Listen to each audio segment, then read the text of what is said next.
लगी है और आप खड़े हैं। उन्होंने कहा आग तो महल पे लगी है, किसकी आसक्ति करें, महल की। आप खड़े हैं, जाइए अपने कीमती सामानों को बचाइए। अरे उसी समय एक महात्मा वहां थे, क्योंकि राजा जनक के महल पे ना शास्त्रार्थ हुआ करता था, तो वहां ब्रह्मार्थी ब्रह्म ज्ञानी लोगों को बुलाया जाता था। तो वहां ब्रह्म ज्ञानी एकत्रित थे। तो एक अच्छे महात्मा थे जो लंगोट धारण करते थे। वह स्नान ही कर रहे थे कि उतने में आग लग गई। लंगोट तो उन्होंने पहना था, लेकिन पता चला जैसे आग लग गई, भागने लगे और भागते भागते कहते अरे रुको रुको शिष्यों, हमारी लंगोट रखी है, लेके आने दो, कहीं जल ना जाए। उतने में जनक जी कहते हैं कि देखा साधु हो गए, लेकिन अभी भी किसी ना किसी चीज में आ सकते हैं इस समय पे भी। मतलब समझ लीजिए कि धन चाहे इतना हो चाहे इतना, साधु भी हैं, लेकिन लंगोट और कमंडल में भी आ सकती है, तो वो कमंडल भी मुक्ति कैसे होने दे सकती है? आसक्ति तो आ सकती है। तो इसीलिए फिर ये तो साधु महात्मा देखो सुखदेव सुख जी, इसीलिए हम साधु हो गए और हमारी आसक्ति ऐसे रहेगी तो फिर हमारी मुक्ति कैसे होगी? इसलिए हम राजा भी हैं और हमारा ये महल भी जल रहा है, खजाने भी जल रहे हैं, लेकिन हमें आखिर आपको दुख नहीं हो रहा, हमें दुख नहीं हो रहा, क्योंकि इनकी गति ही ऐसा है। ये तो मरणशील पदार्थ है, नष्ट ही होने वाले हैं ना। मैं लेकर के आया था और ना लेकर के जाऊंगा। ईश्वर की इच्छा थी कि आग लगनी थी, लग गई। सुखदेव जी को ज्ञान हो गया और फिर देवी भागवत के अनुसार सुखदेव जी का विवाह पितर की कन्या से हो जाता है और उनके पुत्र होते हैं। फिर सुखदेव जी परम धाम गमन करते हैं। ये कौन से सुख हैं? किस कल्प के? भागवत में आता है छाया सुख। हाँ, सुखदेव जी हमारे गृहस्थी नहीं थे, कभी विरक्त ही है। यदि गृहस्थ होते, इसलिए तो देखो देवी भागवत में इन्हें गृहस्थ बताया छाया सुख के रूप में, और फिर इनकी क्रमाद इन्होंने गृहस्थ आश्रम करके फिर सन्यास धारण किया और चले गए। तो इस कथा में, इस भागवत में सुखदेव जी कथा नहीं कर रहे हैं, देखियो, क्योंकि व्यास जी का सूत्र उल्टा हो जाता, विरक्तो वैष्णवो विप्रो हो जाता ना, तो इसलिए इस कथा में व्यास जी ने सुखदेव जी को नहीं बिठाया। समझ में आई? नियमों का पालन कैसे हो रहा है। और फिर सुखदेव जी परम धाम की ओर गमन किए। अब इधर वेद व्यास जी बड़ी चिंता हुई कि अब क्या होगा, अब तो मेरा कोई पुत्र नहीं। क्या उतने ही समय सत्यवती ने उन्हें बुलाया और निषेचन विधि के द्वारा पांडु और धृतराष्ट्र की उत्पत्ति होती है, और फिर पांडु और धृतराष्ट्र से वंश का निर्माण होता है। कुंती को अमोघ मंत्र मिलता है और उस अमोघ मंत्र के द्वारा वह पांचों पुत्रों को आमंत्रण करती है। देवताओं की दूत के रूप में वो पांचों पुत्र उनके पास आते हैं और फिर युद्ध आदि होता है कौरवों से। युद्ध में अंतिम में उनकी विजय होती है। धृतराष्ट्र वन गमन करते हैं और इधर परीक्षित को भार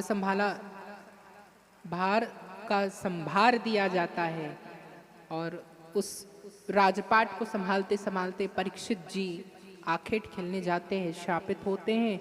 श्राप में तक्षक के द्वारा डस लिए जाते हैं। उनसे उद्धार करने के लिए जन्मेजय जी सर्प यज्ञ कराते हैं, और फिर सर्प यज्ञ के पश्चात देवी भागवत होता है जिसे जन्मेजय जी सुनते हैं। इतना व्यास जी को सुनाया गया। अब आगे वो कहते हैं कि जन्मेजय जी कहते हैं व्यास जी से कि अब ये बताइए कि ये ब्रह्मा विष्णु महेश किसकी उपासना करते हैं, तो इसमें किनकी शक्ति है। तो वो कथा सुनाते हैं कि एक बार ब्रह्मा विष्णु महेश को आश्चर्य हुआ कि हम सभी में किसकी शक्ति है। वह एकत्रित होकर के ध्यान करने लगे उतने में ही आकाश में एक दिव्य शक्ति की प्रस्फुटित हुई। सब कहने लगे ये कौन है? वो जगदम्बा कहती है, मैं आदि शक्ति जगत जननी हूँ, मेरे से ही सब शक्तियाँ विद्यमान होती हैं। कैसे?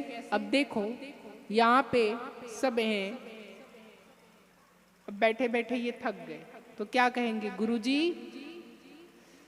बहुत थक गए, हमारी शक्ति निकल गई, ऐसा ही कहते हैं ना। ये नहीं कहते गुरुजी हमसे ब्रह्मा निकल गए, हमसे विष्णु निकल गए, या हमसे शिव निकल गए, ऐसा कहते हैं क्या? आज बहुत काम था, हमारी सारी शक्ति क्षीण हो गई, ऐसे नहीं कहते कि यार आज हमारा पूरा विष्णु क्षीण हो गया, ऐसे कहते हैं क्या? हमारे ब्रह्मा क्षीण हो गए, नहीं ना। शक्ति की को ही याद करते हैं ना। तो सब में, ब्रह्मा में भी जो ब्रह्मा रचने की जो शक्ति है, ब्रह्मा में रचने की जो शक्ति है उसे क्या कहते हैं? रचना। ये रचना स्त्रीलिंग है या पुल्लिंग? स्त्रीलिंग। और विष्णु में विस्तारिका की शक्ति है, पालने की शक्ति है, पोषित करने की शक्ति, इसलिए उसे क्या कहते हैं? पोषिता। पुष्टि, ये पुष्टि स्त्रीलिंग है या पुल्लिंग? पुष्टि स्त्रीलिंग है। अब रुद्र में विनाशिका की शक्ति है, मृत्यु। ये मृत्यु स्त्रीलिंग है या पुल्लिंग? पुल्लिंग। क्या है? हिंदी की टीचर बताइए। स्त्रीलिंग है ना मृत्यु। मौत आती है कि मौत आता है? मौत आती है कि मौत आता है? हाँ, मृत्यु स्त्रीलिंग।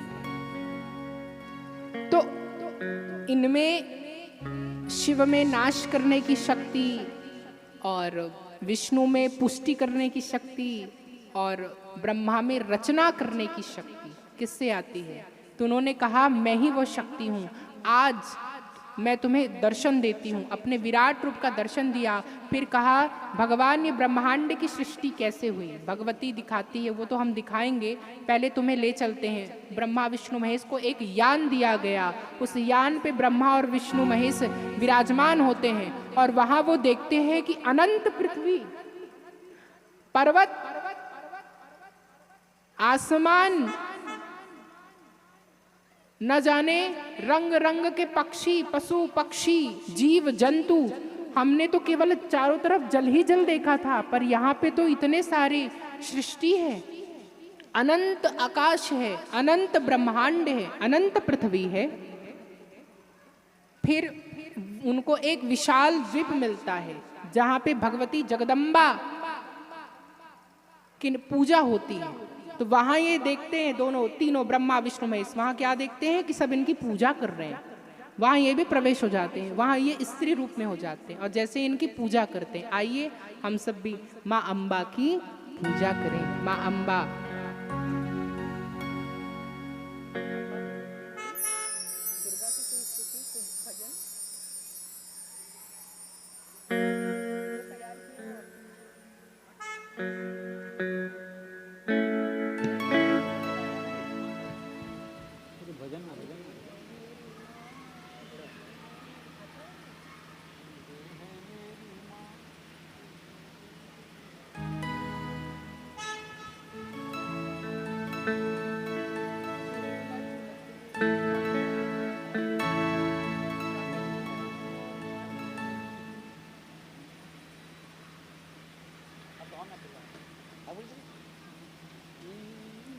चलें अम्बा माई की स्तुति करें।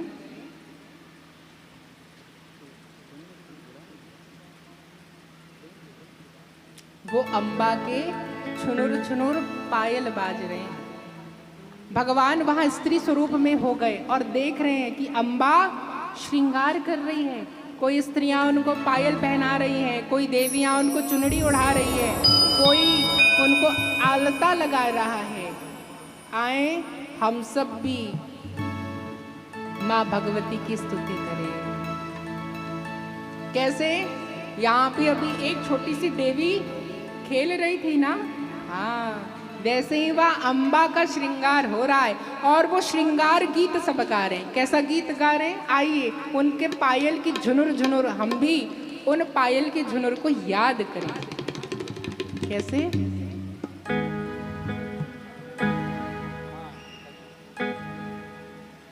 झूम झूम छनन बाजे मैया पाँव पैजनिया, झूम छनन बाजे मैया पाँव पैजनिया, झूम छनन बाजे मैया पाँव पैजनिया, झूम छनन बाजे मैया पाँव पैजनिया, पाँव पैजनिया मैया पाँव पैजनिया, पाँव पैजनिया मैया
विष्णु महेश माँ जगदम्बा की चरणों पे शीश जैसे ही नवाते हैं, क्या देखते हैं कि उस दर्पण में, उस नख में, नखबिंब में अनंत कोटि ब्रह्मांड समाया हुआ है।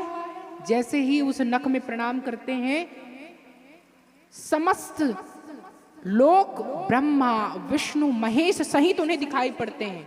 उन्हें वहां दिखाई पड़ता है कि एक बहुत बड़ा हिमालय पर्वत है कैलाश, और वहां पे एक शिव स्वरूप ही अर्धांगिनी पार्वती के साथ बैठे हैं। शिव जी देख के आश्चर्य, वहां नारायण देखते हैं जला बड़ा सा जलाशय उस क्षीर सागर पे भगवान शेषशायी होकर के पौड़े हुए हैं, जहाँ लक्ष्मी भगवती विराजमान है।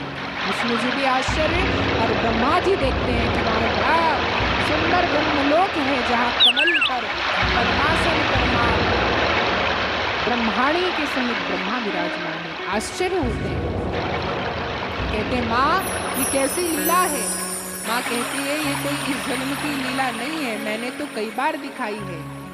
कहा कृष्ण रूप में मैंने माँ जशोदा को दिखाया था अपने मुख में अनंत ब्रह्मांड, राम के रूप में मैंने कौशल्या को दिखाया था अपने शरीर के कण-कण में ब्रह्मांड, और आज मणिद्वीप में नख पे हमने दिखाया आपको अनंत कोटि ब्रह्मांड। यह कोई अभी की घटना नहीं है। इतना ही नहीं, कृष्णावतार में रणभूमि में मैंने अर्जुन को दिखाया था अपना अनंत कोटि ब्रह्मांड विश्व व्यापक स्वरूप। ये कोई नई बात नहीं है। आज उसी स्वरूप का आपने मेरे चरण नख में दर्शन कर लिया। कहा मुझे आज मालूम हुआ कि ये ब्रह्मांड क्या है। कहा ये ब्रह्मांड की उत्पत्ति पराशक्ति ऊर्जा से हुई है। देखिए आ गए साइंस में, क्वांटम फिजिक्स क्या कहता है।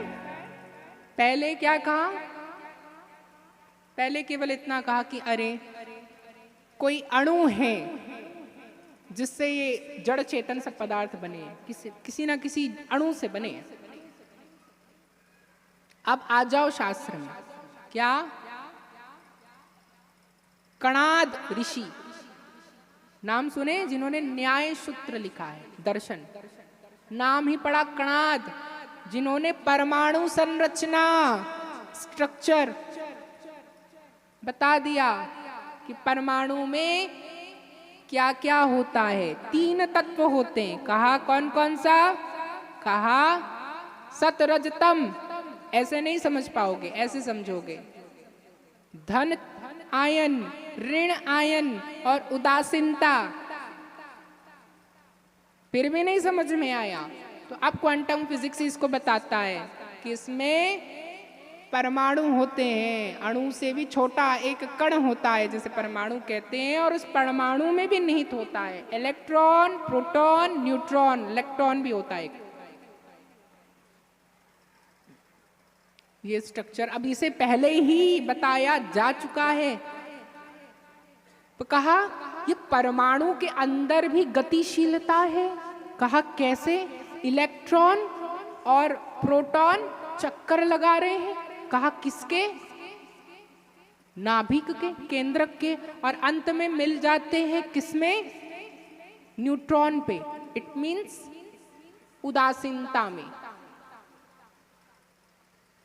4 तत्व बताए, सत रज तम, और ये तीनों मिल जाते हैं निर्गुण में। तो जो न्यूट्रॉन है वह निर्गुण है, उदासीन। जब हम अपने सभी तत्वों को, इसलिए इलेक्ट्रॉन चक्कर तब तक लगाता है जब तक कि वो अपने पूर्ण बंध न बना ले। केमिस्ट्री में सब बंध बनाते हैं ना, बॉन्डिंग रहता है, केमिकल बॉन्डिंग होती है। तो वो तब तक की ऊर्जा का एक दूसरे से रूपांतरण करते हैं। तो जब तक के वो अपनी ऊर्जा का सन्निहित करके उदासीन नहीं हो जाते, तब तक के इलेक्ट्रॉन चक्कर लगाते रहता है। ये किसमें? एक छोटे से कण परमाणु में। तो कहा ये चल किससे रहा, ये गति किससे विराजमान है? कहा ये नहीं पता, कोई दिखने वाली शक्ति नहीं दिखती, कोई ऊर्जा है। अब बताइए, इसी ऊर्जा को माँ भगवती देवी भागवत में बता रही है कि संपूर्ण ब्रह्मांड की सृष्टि एक निर्गुण शक्ति से हुई है, जिसे कहते हैं ऊर्जा। ठीक है, इसे ये कहते हैं सत रज तम, इलेक्ट्रॉन, प्रोटॉन, न्यूट्रॉन।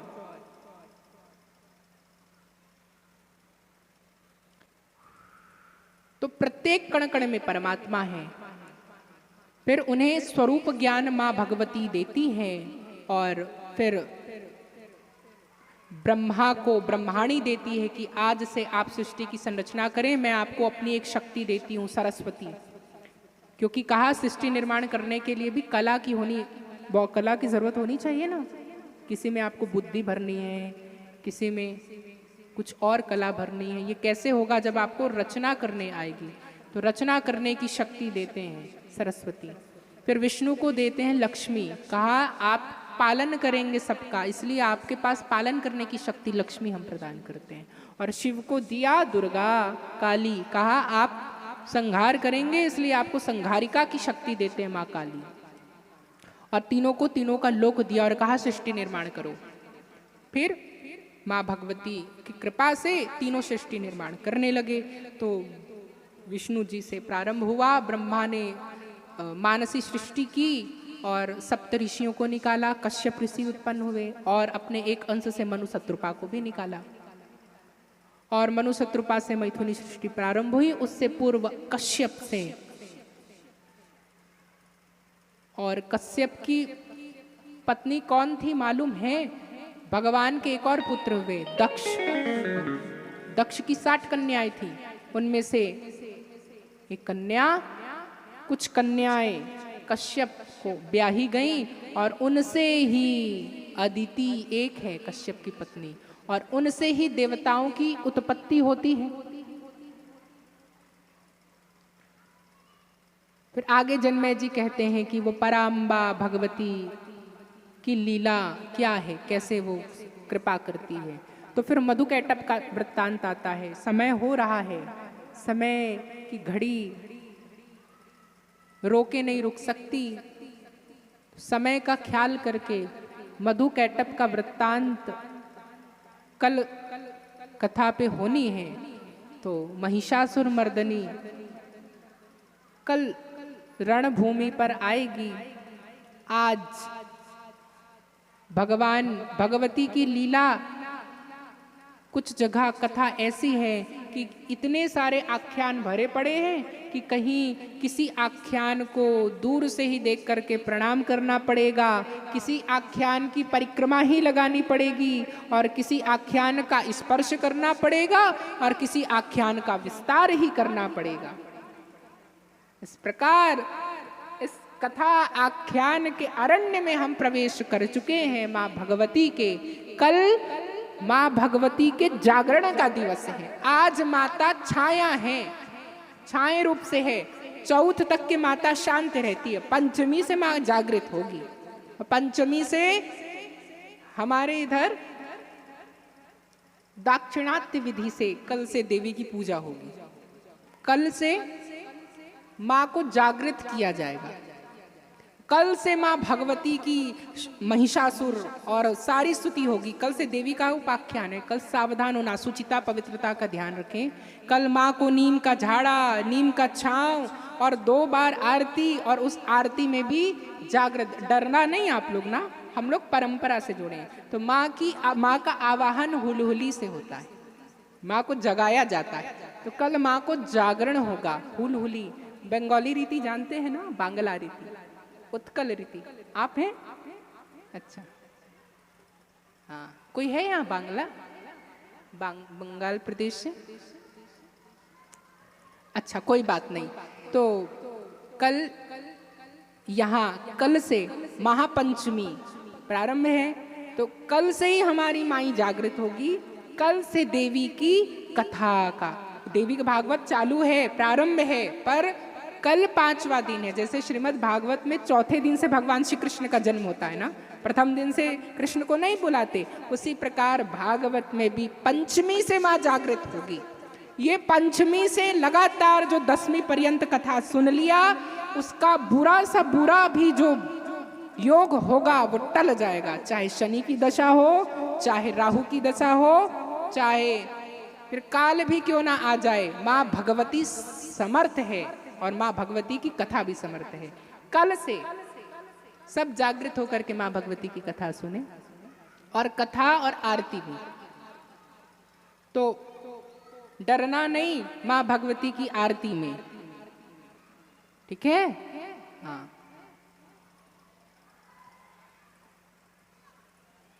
चलें तो आज अम्बे की स्तुति चालू करते हैं। अम्बे की स्तुति के बाद कल से माँ का जागरण होगा।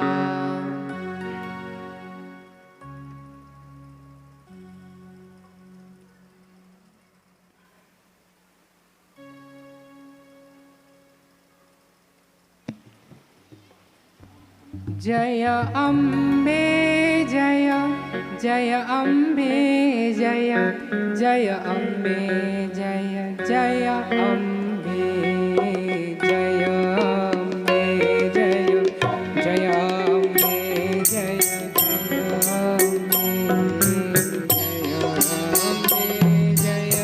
जय, जय अम्बे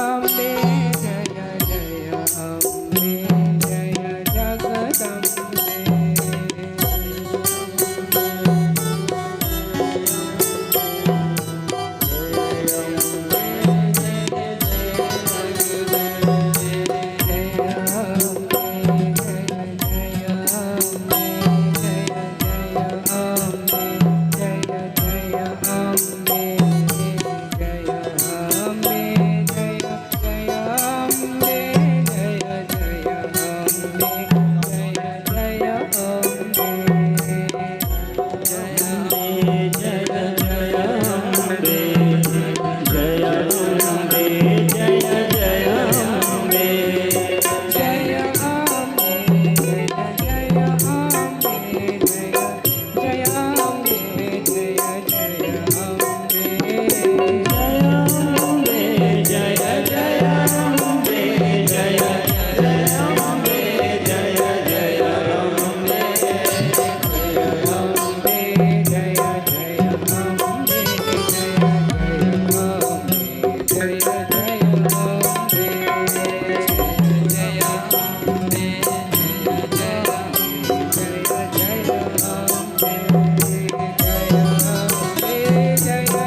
जगदम्बे।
भागवत का रहस्य मालूम पड़ेगा अष्टमी नवमी को कि ये अम्बा कौन है, कैसे प्रकट हुई, क्या कारण है, कौन अम्बा है। याद रखें, राधा, सीता, जानकी, रुक्मणी, दुर्गा, काली भेद नहीं। सहज नाम राधा का है। कल माता का जागरण होना है तो कोशिश करें माता को छांव देने का, क्योंकि जब माता जागृत होती है तो बहुत तेज होता है। छांव देने के लिए माता को पंचमी में नीम का छांव मिलता है। और हुलहुली तो सबको तो आता नहीं और सब बजा भी नहीं सकते, तो हुलहुली की सेवा होगी। उस बीच सावधान कोई हंसना नहीं, क्योंकि वो बहुत पवित्र तेज शक्ति है। हुलहुली उसको कहते हैं। शंखनाद, हुलहुली और ताल सेवा तीनों होगा, ढाक बाजा।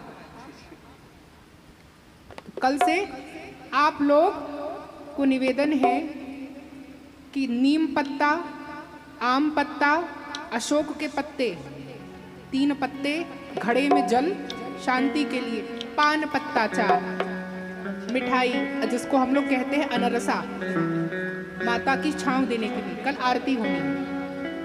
और मीठी पूड़ी गुड़ की ना, या अनरसा, ये 4 ऐसे लेकर के आना है। और सूपा, सूपा लाई, सूपा लाई। आरती के बाद माता का जो भी प्रसाद आपके ओली पे आए उसे रखते जाना, क्योंकि ये महामारी, दरिद्रता, क्लेश बड़े से बड़े बीमारी, आंतरिक बीमारी, मानसिक क्लेश को भी दूर करने वाली है। ये जगदम्बा की छावनी शक्ति है जो आज अविनाश कैपिटल में, क्योंकि हम जो यहाँ जो दुर्गा बैठी है ना, यह दाक्षिणात्य पद्धति से दुर्गा यहाँ बैठी हुई है ना। ये हस्त निर्मित दुर्गा है, इसे कहीं से ला करके बिठाया नहीं गया है। हाँ, तो इसमें कल प्राण चेतना का जागरण होगा। तो सभी सुवासिनों से ये निवेदन है कि वो सुवासित होकर के आए। बाल खुला कल नहीं करना, कल से सबसे निवेदन है बाल, और कोशिश ये करें कि कल से सब साड़ी पहन के आए। निवेदन है एक, जिसको कोई समस्या हो तो उसके लिए हम क्षमा मांगते हैं, सुहागिनों के लिए बस, और नहीं क्योंकि सुहागिनों के आंचल पे, इन आंचलों पे सप्त मातृकाएं होती हैं। सप्त मातृकाओं का आधान उनके इन आंचलों में होता है। वो मातृकाएं जागृत होती हैं पर्व पे। इसलिए कहते हैं जब कुछ ना बनता हो तो किसी सुहासिन का आंचल छुआ लो। जब कोई सुहागिन स्त्री अपने आंचल छुआ देती है आशीर्वाद देके, तो नहीं बनने वाला काम भी बनने लग जाता है। इतनी पवित्रता होती है सुहासिनों के आंचल पे। इसलिए जिसके पास नहीं भी होगी तो वो खरीद के पहनो, क्योंकि वो साड़ी में शक्तियां शामिल हो जाएंगी। और नहीं है तो कोई बात नहीं, पर परंपरा है तो ट्रेडिशनल जो चीज है उसे अपनानी ही चाहिए हिंदुओं को। 5 दिन अच्छे से जिए, और इस 5 दिन में बीच में डांडिया भी होनी, ठीक है। तो सब अपनी अपनी तैयारियों से आवे, बता दिया जाएगा कब होना है।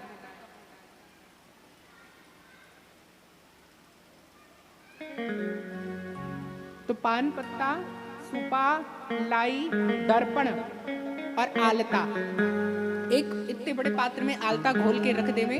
सब सुहासिने प्रसाद में आलता ही लगाएंगे। पंचमी है, पैकेट नहीं, वो ऐसे बटेगा। चूड़ी, सिंदूर, काजल, आलता, वो आलता को लगाना है। सब सुहासिनी चीजें हैं। तो कल तक कोई हंसना नहीं भगवती के पूजा में। और कहीं सच में भगवती आ गई तो इसलिए आएगी ही आएगी, कल से भगवती जरूर आएगी, डरना नहीं, ठीक है। तो चलिए, आज तक भगवती का सौम्य स्वरूप था, कल भगवती का हार्ड स्वरूप रहेगा, कठोर स्वरूप को भी हमको देखना है। इसलिए आज सौम्यमयी कीर्तन करके आरती करते हैं। राधे राधे राधे राधे राधे राधे,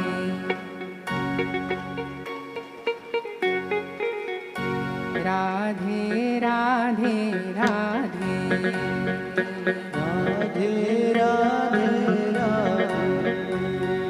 राधे राधे राधे, राधे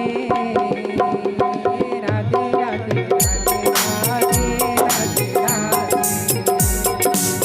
राधे राधे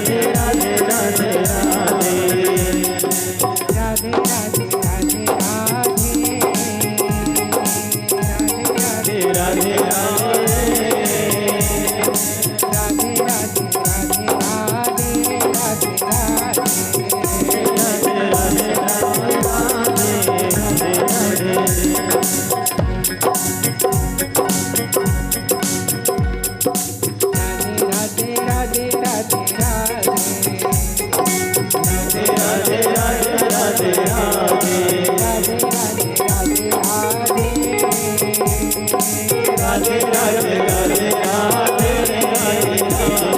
राधे राधे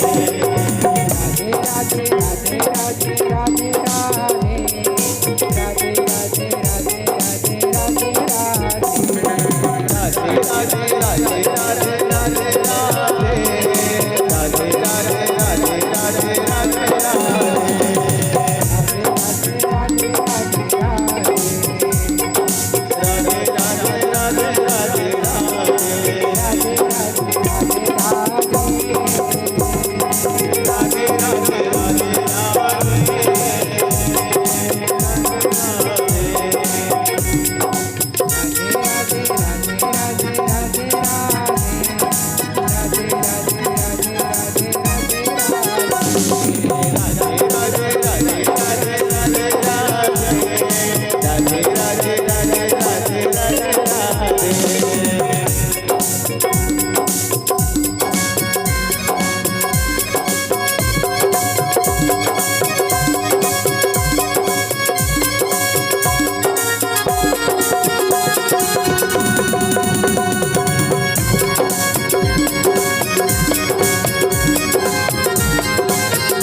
कल से सबको 2:30 बजे के आसपास पहुंच जाना है।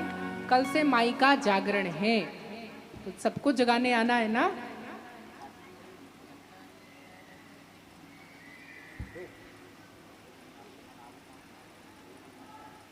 भजन करना है, ठीक है।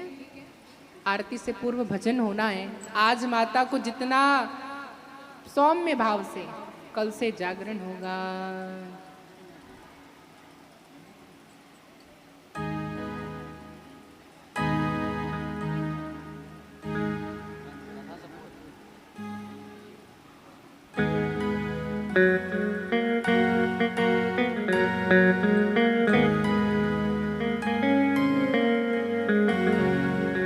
यह पर्व आत्म जागृति का पर्व है।